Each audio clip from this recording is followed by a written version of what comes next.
ஸ்ரீரங்கம் இடைத்தேர்தலில் போட்டியிடும் பாரதிய ஜனதா கட்சி வேட்பாளரை ஆதரித்து பிரச்சாரம் செய்வதற்காக அக்கட்சியின் தமிழக தலைவர் தமிழிசை சவுந்தரராஜன் இன்று அத்தொகுதிக்கு செல்லவுள்ளார். முன்னதாக அவர் சென்னையில் செய்தியாளர்களை சந்தித்தார். அதன் நேரடி காட்சிகளை பார்க்கலாம். செயலிழந்திருக்கும் தமிழக அரசு இன்னும் முடக்குவதைப் போல ஆட்சி அதிகாரம் முழுவதும் ஸ்ரீரங்கத்திலேயே முடுக்கிவிடப்பட்டிருப்பது வன்மையாக கண்டிக்கத்தக்கது. தேர்தல் ஆணையம் உடனே இதற்கான நடவடிக்கை எடுக்க வேண்டும். அங்கே என்னென்ன வகையான நடைபெற்றுக் கொண்டிருக்கிறது என்ற தகவல்களை எங்களது வேட்பாளர் சேகரித்து வைத்திருக்கிறார். நாங்கள் நாளை அதை தேர்தல் ஆணையத்திடம் நாங்கள் ஒப்படைக்க இருக்கிறோம். தேர்தல் ஆணையம் அதற்கும் நடவடிக்கை எடுக்கவில்லை என்றால் உயர்நீதிமன்றத்தை நாடுவதை விட வேறு வழி இல்லை என்ற நிலைக்கு தேர்தல் ஆணையம் அரசியல் கட்சிகளை தள்ளி கொண்டிருக்க கூடாது என்ற கோரிக்கையும் நான் இங்கே வைக்கிறேன்.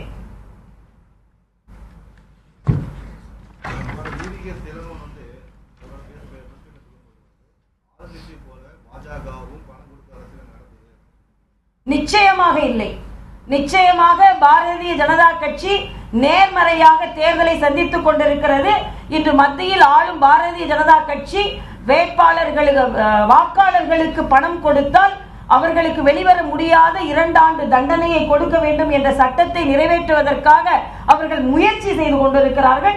பாரதிய ஜனதா கட்சியை பொறுத்த மட்டில் ஓட்டிற்கு பணம் கொடுத்து ஓட்டு வாங்கும் நிலையில் இல்லை என்பது மட்டுமல்ல, அது எங்களது கொள்கைக்கே முரணானது என்பதையும் தெளிவாக சொல்லிக் கொடுக்கிறோம்.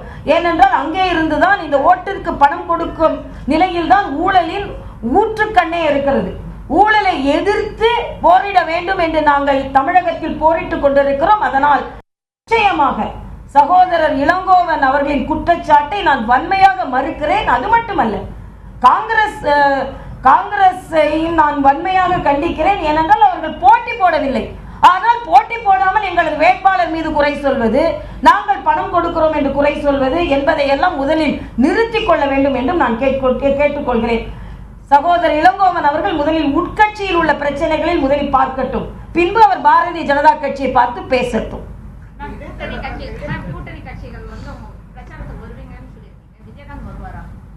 எங்களது கூட்டணி கட்சியை சார்ந்த அத்தனை தலைவர்களும் ஆதரவை அளித்திருக்கிறார்கள் என்பது மட்டுமல்ல, தேமுதிக, புதிய நீதி கட்சி, இந்திய ஜனநாயக கட்சி, கொங்கு நாடு மக்கள் தேசிய கட்சி, அது மட்டுமல்ல பல புரட்சி தலித் மக்கள் கட்சி, அகில இந்திய மருது பாண்டிய பேரவை, லோக் ஜன் சக்தி போன்ற கட்சிகள் எல்லாம் கூட எங்களுக்கு ஆதரவு தந்து கொண்டிருக்கிறார்கள்.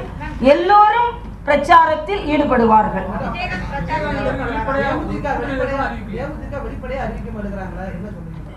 தேமுதிக தலைவரை பார்த்துவிட்டு வந்துதான் எங்களது வேட்பு மனுவை நாங்கள் தாக்கல் செய்தோம்.